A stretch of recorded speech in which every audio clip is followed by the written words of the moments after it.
Thalassery Mattambram Indira park road പരിസരത്തെത്തിയാൽ മൂക്ക് പൊത്തേണ്ട അവസ്ഥയാണ്. പ്രദേശത്ത് സാമൂഹ്യ വിരുദ്ധർ തള്ളുന്ന മാലിന്യങ്ങളിൽ നിന്നുമുള്ള ദുർഗന്ധം വളരെയധികം അസഹനീയമായിരിക്കുകയാണ്. ഇതിനാൽ ഒരുപോലെ ദുരിതമനുഭവിക്കുകയാണ് സഞ്ചാരികളും പരിസരവാസികളും. തലശ്ശേരി മട്ടാമ്പ്രം ഇന്ദിരാ പാർക്ക് പരിസരങ്ങളിലാണ് മാലിന്യം തള്ളുന്നത് പതിവായിട്ടുള്ളത്. രാപ്പകൽ ഭേദമില്ലാതെയാണ് ചാക്കുകളിൽ കെട്ടിയും മറ്റും പ്രദേശത്ത് മാലിന്യങ്ങൾ നിക്ഷേപിക്കുന്നത്.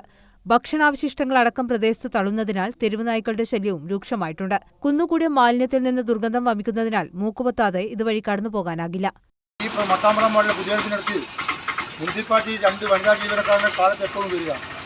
അവർ ചെയ്തുകൊണ്ട ഒരു സമ്പ്രദായം എന്ന് പറഞ്ഞാൽ മാരിയമ്മ വാർഡിലേതും മട്ടാമ്പ്രം വാർഡിലും എല്ലാ സ്ഥലങ്ങളിലും വേസ്റ്റ് ചാക്കുകൾ നിറച്ചിട്ട് ഈ മൂലക്ക് കൊണ്ടുവിടുക. ഈ കൊണ്ടതിന് ശേഷം എന്ന് പറഞ്ഞാൽ ഇവിടെ ഈ മഴ സമയത്ത് മാറാരോഗങ്ങൾ പിടിപെടുന്ന കാലത്താണ് ഈ സാധനങ്ങൾ മുഴുവൻ കൊണ്ടുവരുന്നത്.